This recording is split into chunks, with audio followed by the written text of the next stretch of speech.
Don't worry about solving the big existential question of the meaning of your life. Let's start redesigning more meaning in your life right now. You don't even have to redesign your life. Don't have to do anything new. You can have a more meaningful life by 2 o'clock today. Let's go.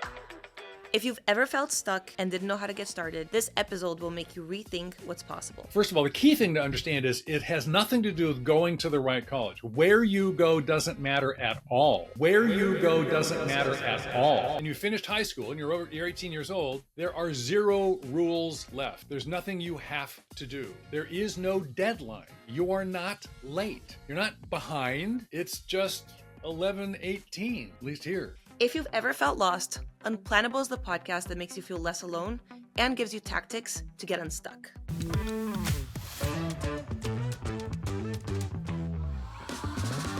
Welcome to Unplannable, the podcast for people whose lives did not go according to plan or they were not supposed to succeed, and they're killing it anyway. Join me for the behind the scenes of how people got amazing jobs and careers, even though they didn't go to the perfect school, they didn't choose the perfect major, they didn't have the perfect job after college, and honestly, they kind of didn't know what they were doing, but they figured it out as they went.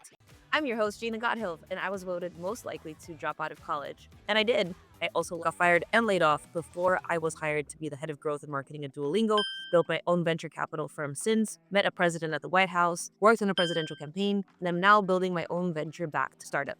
Feel like everyone else has a map, but you don't? Great, you're in the right place. No plan, no problem. Welcome to Unplannable.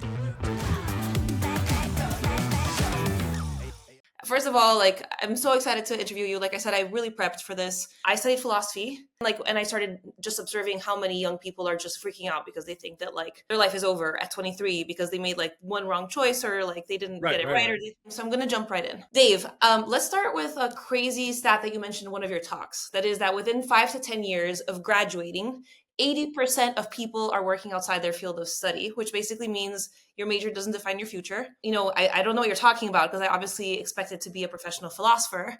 Big market for that. It's a huge market. I know. I don't know what I'm doing right now with not doing that. But why is there so much anxiety still over choosing the right school, the right major, getting the right job? And what's some advice you would give to young people who are currently thinking about that? Yeah, it's sort of like, a massive dysfunctional belief with a big dysfunctional belief hiding inside of it. It's sort of like, I've got to get it right. I've got to get my life right. I've got to find my passion, whether it's I find my passion, I find my calling, this is it. I've got to get it. And that's wrong. So we'll come back to why that's wrong. And then inside of that, a huge institutional cultural presupposition is, and the place I will discover and begin to implement having found it, is in college, because what I'm going to study will launch my life and correlates to what I'm going to do for a living. In fact, I literally just yesterday was kicking off the 2025 cohort of the Distinguished Careers Institute at Stanford.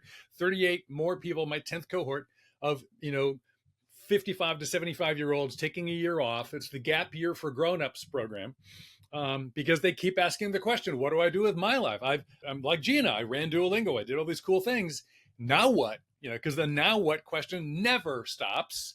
And they're asking the same question. And I posed to them and said, how many of you are currently working, or the thing you just left to take a year off from was something you were studying while you were a 19-year-old sophomore in college? 38 people in the room, exactly one woman. To whom I rather nastily say, oh, the only person in the room who hasn't had a better idea since she was 19. And they go, well, it's a little harsh. No. Or the one person who actually found it early in life. Why is that true?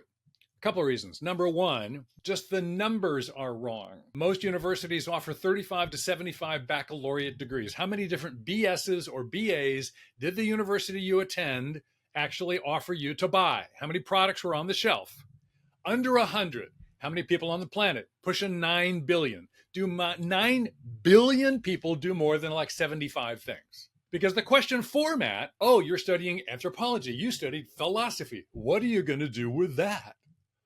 Well, the presupposition in the rhetorical question is that which you studied will be that which you do. And there's a one-to-one correlation between what I study and what I do. And that's insane. The overwhelming majority of careers, by the way, are not directly. I want to be involved in, a post-AI retail, which is currently exploding. What should I study? Communication, anthropology, history, computer science?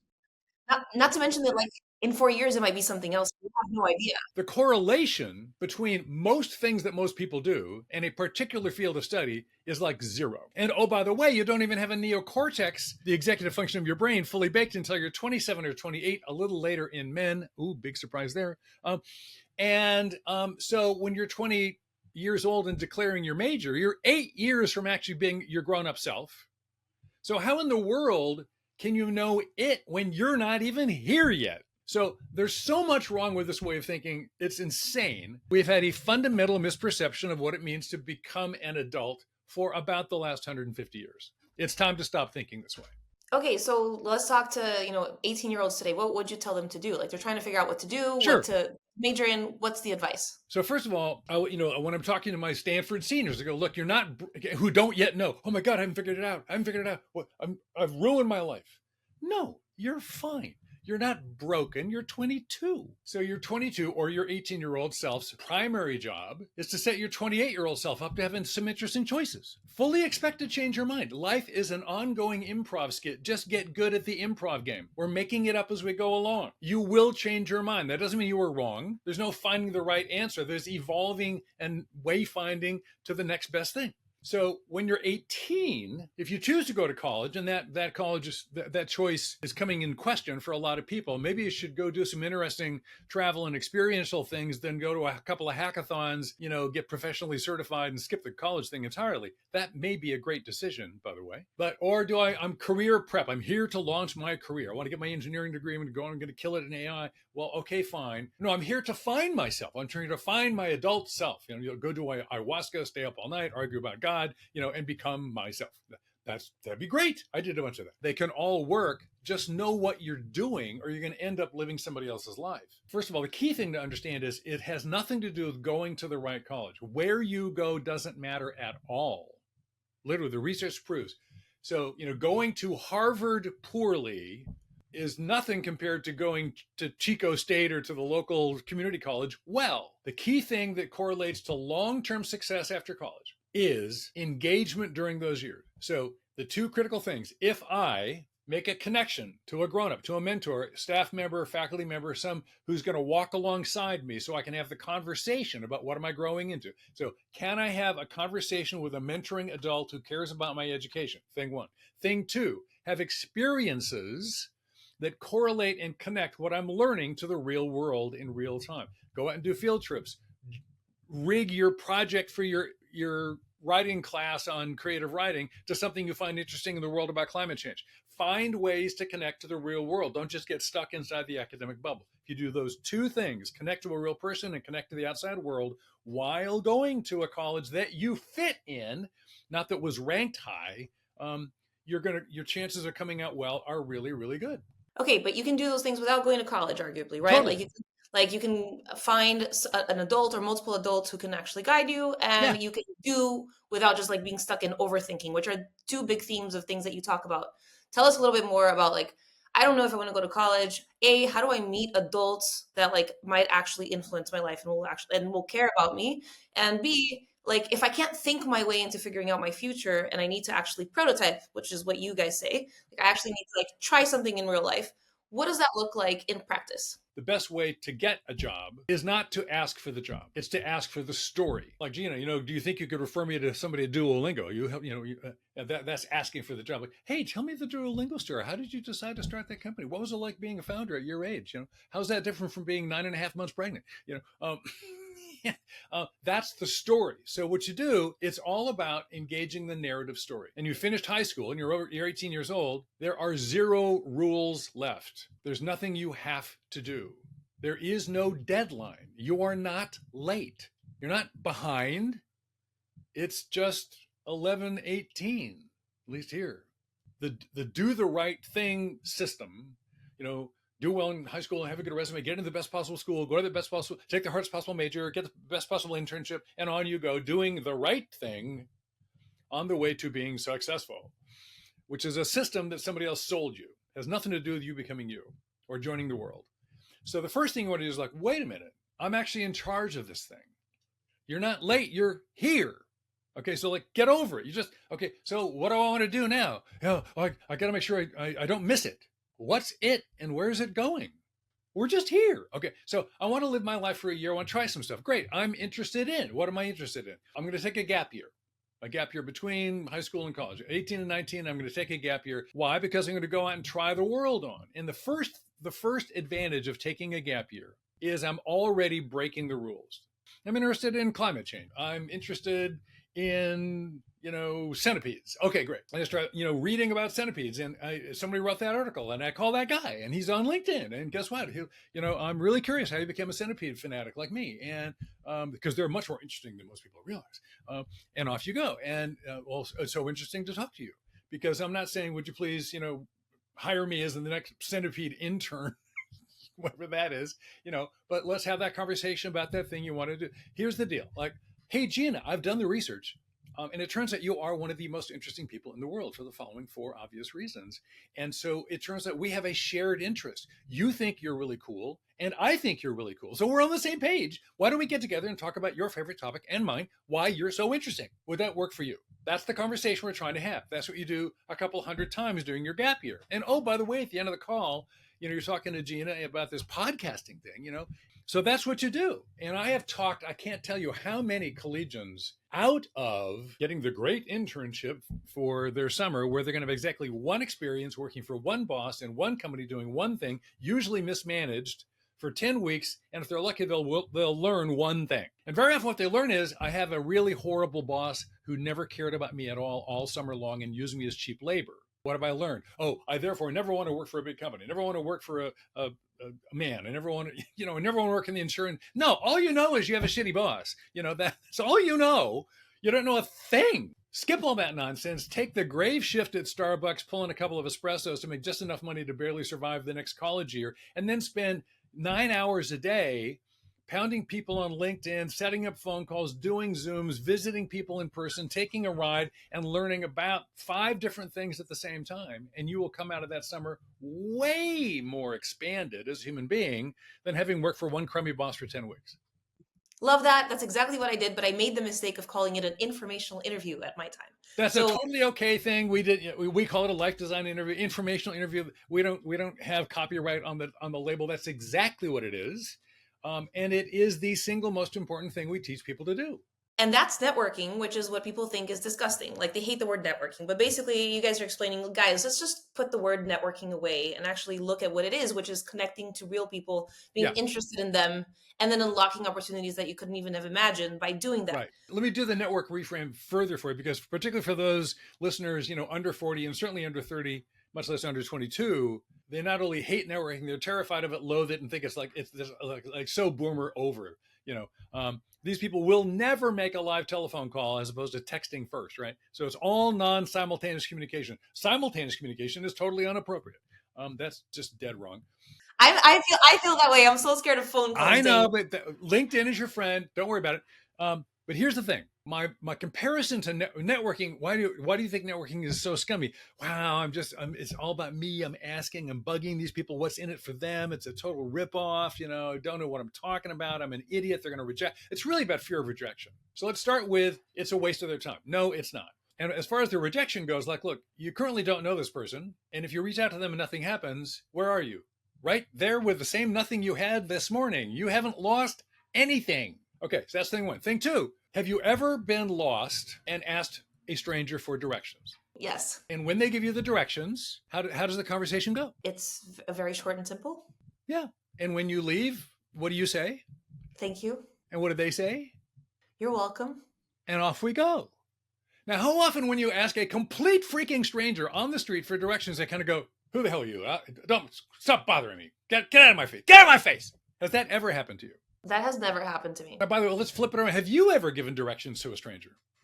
Yes. And after it's all over and they walk away and you have not lied, you actually tell them how to get to the restaurant they're looking for. How do you feel? I feel like I did the good thing I had to do for the day. I helped a stranger. I just helped somebody. I feel good. I don't feel like, rip me off again. Didn't give me a thing. No. Why do people help each other? It turns out the science now shows human beings like being helpful. That's exactly what networking is. So somebody calls me, somebody reaches out to me, a former student reaches out and says, wow, what's it like to be an author? What they're saying is, I've never been in author land, Dave. I've never been in the city called Authorville. You know your way around. Could you tell me? And guess what? I like to tell people about my hometown. So it turns out what's really going on here is you're leaning into my expertise. You're allowing me to talk about something I care about and making me look smart. And very briefly, I can have this incredible experience of helping another human being. So all you're doing when you're networking is giving people permission to feel great about themselves. And the worst thing that happens is they say no. Do you have any like specific tactical advice for someone who's sending out like a message on LinkedIn? They've never done it. They're nobody. They don't know anything. They don't want to look stupid. They want to maximize their chances of a response. And you get like a limited number of characters on LinkedIn that you can send to someone. And it matters also what your profile on LinkedIn is. Like, do you have any tactical advice? Don't be over clever. They know what you're doing. What's over clever? So I'd be really direct, would love to invite you to a 20-minute conversation. Here's why. Boom, boom, boom, boom, boom. Be great if you could help me out. So if you're asking for a favor, just ask for it. And, you might get it, you might not. Now, I will say the world has become astonishingly noisier in the past decade. So is this harder than it used to be? Yes. But the same reason it's harder means it's only more important than ever, because now there's so much automated uncommunication, bots reading your resume. I mean, it has nothing to do with the human connection, that this approach of connecting person to person is more important than ever. If you want to get around the AI firewall, the only way to get there is a person takes you there. So you've got to make the connection to the human being. That really resonates with me because I've never gotten a job from an application. It's only been through people that I met along the way. And I know that you guys talk a lot about how the whole like job application system is rigged and broken and kind of a joke. I would love to hear you talk a little bit more about that. But what else can people do instead of just like trying to apply to 100 jobs online? The whole point is identifying your areas of interest and reaching out to those connections and having all those information interviews, and so when you're having those conversations, which is not, could you please hire me? It's why is it so interesting to be you? Along the way, you can then convert that conversation into a job conversation. About half the time they'll do it first. Like, gosh, you seem pretty bright and you seem to like would you ever consider working in a place like this? Oh, well, could we have that conversation? And be very careful, by the way, because once the conversation shifts from the narrative to the transactional, there's no going back. Because boom, you're going to go right into being send me the resume. Here we go, blah, blah, blah, yes or no. Because as soon as you're in a transactional conversation, the other party is looking for one of two words, yes or no. Yes is hard to come by. No is easy to come by. So the most efficient thing, it seems harsh, but it's actually a kindness. The most efficient thing an employer can do is race to no as quickly as possible, because then we're wasting neither of our time. Now let's talk about even before you get to the interview process, or it's like looking for the job. Like most people, there's a stat, only about 20% of people even have an identifiable passion. Right. So, and we have this belief that we need to go and do something we're passionate about and like we want to save the world, etc. You guys talk a lot about why that's basically fake. I would love to hear about that. And then also like, how can someone figure out what their passion is when it's not thinking about it in school and actually like trying it out, like before you even get to meeting adults that might give you opportunities? Okay. We're fine with passion. We have a rep as the anti-passion guys, which is not true or fair. We're just anti the presupposition that passion is the starting place for everybody. Because the research makes clear 8 out of 10 people answer the question, what's your passion with? Gosh, Dave, I don't know. I haven't found mine yet. Or I've got 4 or 5. Which one did you want to hear about first? So either the unpassioned or multi-passioned person, which is overwhelmingly the most normal people in the world, neither of those people has this organizing principle called the one underlying singular passion that will direct my life clearly. I don't have that. Most of the people who have a passion, it was the result of the well-lived life, not the starting place. A year or 2 into this thing, gosh, I think I really love this now that I'm actually experienced enough to understand it. So first of all, we're not anti-passion. We're just don't wait around for it. So start with interest and curiosity. Like, oh, there might be something interesting over here. So you take your pile of interests and find out what's the world doing about climate change? What's the world doing about applying AI in the nonprofit sector? What's the world doing? And find out who's doing interesting work, hopefully even nearby you, and get your hands on, start having the conversation. So the whole point is you go down the interests pathway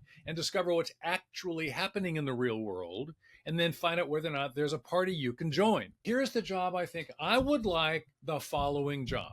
Okay, that's supply side thinking. That's all about the world's commitment is to find something interesting for me to do. No, the world doesn't care. The world doesn't care about you at all. I mean, people might, but what the world is doing is what it's doing. It's just doing what it's doing.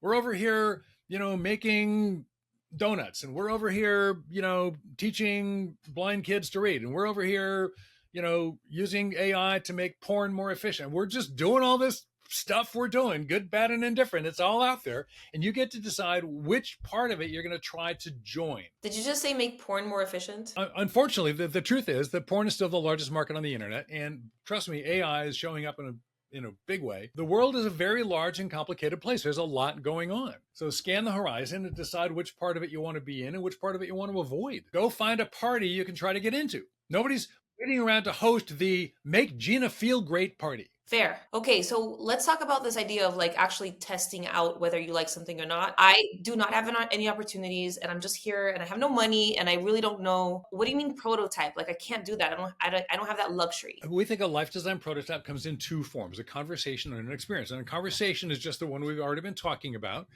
talking to someone about their life. And it turns out, literally psychologically, we now know if I can be in a one-on-one conversation with you about your life, and you're telling a personal, authentic narrative story, I'm actually having an experience of the reality you're talking about. And so it's very like trying it out. We are narrative engines. And if I hear your story, it actually gives me the chance to have an empathic experience of you, which is a little bit like visiting the world you're in. Then, of course, the next step is, could I actually go with you and ride along and, sit in on a meeting or observe something, and actually have some kind of a hands-on experience, not an internship necessarily. Pretty much everybody you're talking to that's doing something in the world has a list of things I would do tomorrow if I had more money. Find out what's on that list and volunteer to do it free. Well, hey, could I work on one of those things for what, that one, that sounds pretty interesting. I have some ideas about that. If I put together a little draft idea about what that might look like, would that be something you would be willing to review for me? Sure. Free is a really attractive thing. By the way, if you actually do that project, at the end of the time, they often feel so guilty for taking the results, they'll pay you for it. Just get the contract for the thing that they wish they could do, they haven't got time to get around to. You may have to persist for a while. It may take a bunch of calls. You got to hang in there. It's a numbers game at the end of the day. But somewhere near the place you're trying to go that's very hard to get into is a place that's easy to get into. You can't get into that exclusive, business club, but there's a donut shop next door. If you got coffee at the donut shop next door, some of those business people might actually come in and get a cup of coffee, and you could talk to them. Well, most people don't have you to help them out, but I think I would just ask ChatGPT for like ideas. Do you think that would work? I'm a big fan of using AI to catalyze and accelerate your ideation. I am not a big fan of delegating to ChatGPT to have your ideas. There's a huge difference between help me have more ideas and please have ideas for me.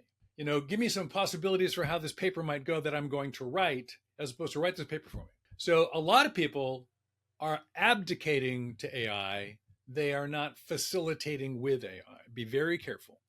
Like, that's really well put and makes a ton of sense. With regards to AI, for people who are feeling super hopeless about the future because the world sucks and everyone's at war and AI is taking over their jobs and like everything's just falling apart, what would you tell them? And then on the second question is, nobody is better positioned to understand AI and what's going to happen with AI than this up and coming generation. Like I'm almost 40 and like I'm doing my best, but like I'm already starting to get outdated.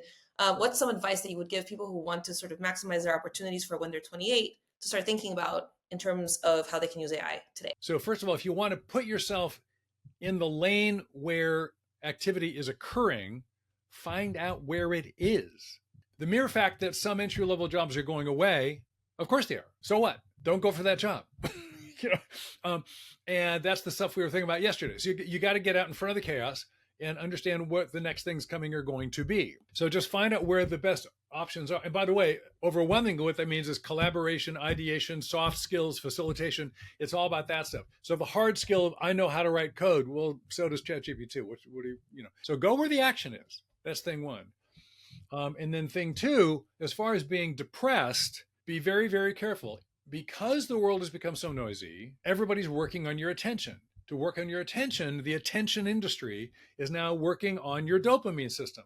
And on your dopamine system, they're mostly working on your amygdala. So it's all about fear.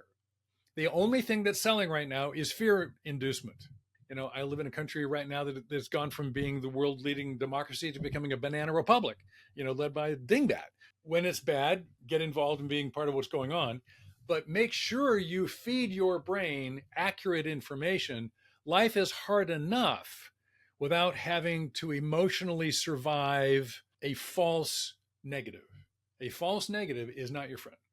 It's a really important time to curate what goes into your brain. Thank you. I also need that advice.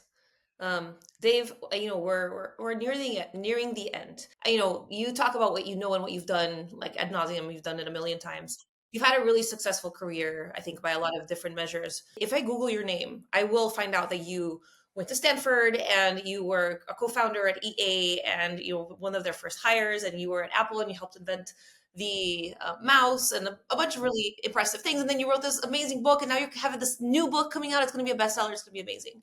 That's your A side. That's the side that everyone puts on Instagram, on LinkedIn. Like, here's my life with like all of the highlights. I like to do B side. So it's like, I want you to tell your story in under like a minute or two, from like you were in high school and only highlight the things that didn't work out and you thought that like your life was over. So I'm watching Mr. Ed, the funny TV show, and I'm 9 years old, and my mom screams at me, come in here, come in here, come in here. My dad is lying on the floor, blue. She says, flag down the ambulance. And 4 hours later, he dies.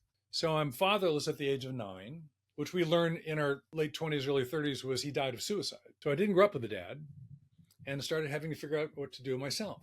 I sort of skipped adolescence and started growing up at the age of 9. And I got kicked out of Indian Guides, which was a little, group of kids, because Indian Guides was a father-son program and it didn't work without a father. So they kicked me out. I'm now 6'6", and in high school I was 6'3", and a tall white guy. So I was morally obligated to play basketball, and I hate basketball, and I have no fast twitch muscles whatsoever. So I've got at least a 3-inch jump.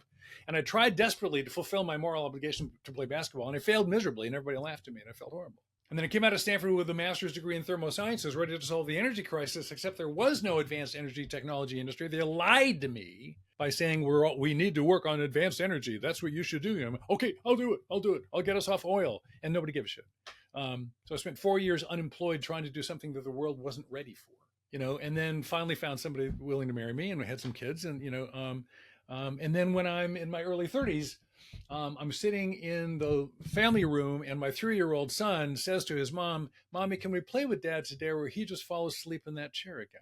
So I'd inadvertently fallen into high-tech startups where I was working 90 hours a week, and every time I sat down, I fell asleep. And I suddenly realized my father was gone because he killed himself, and my son's father was gone because he worked so much he wasn't even there. And I said, my dad in the grave and me asleep in the chair look about the same. What the fuck are you doing, Dave? Fix it. And it took me 6 years to finally fix it, which becoming an independent management consultant, because it turns out alcoholics shouldn't work in liquor stores. And it turns out I'm a closet workaholic, and startups are a dangerous place for me. So I could consult to them, but I couldn't be one. Made a lot of mistakes, but it worked out. Thank you for sharing that, Dave. It's so important, because I think just hearing about how people succeed makes you feel like you can never get there. But hearing about how people fall on their face all the time makes you feel like if you fall on your face, you can get back up too, and it'll be okay. And that's really an issue, because in our Design Your Life class at Stanford, we bring in what we call mentor visits, bring people in to tell their story, but we actually train them how to tell their story. Because most people tell their story backward, the way, well, he did this and this and this, and in the highlights, and it all sounds great. And what that does is crushes the soul of the young people. I'll never be able to do that. Exactly. We actually have a little write-up. We tell people on how to tell it forward. So there, I was 18, and I had, I stayed up all night again, not knowing what in the world to study at Stanford. I'm on scholarship. I'm running out of time, and I'm running out of money, and I hate everything they're teaching me. I am not going to get a degree. I'm going to fail miserably. Oh my God, what do I do now? But we taught people how to tell their story forward, including the agony, the ambiguity, and the anxiety of how it was at the time, not in retrospect. I might need that. It's really different. It's really different. Coming soon, How to Live a Meaningful Life.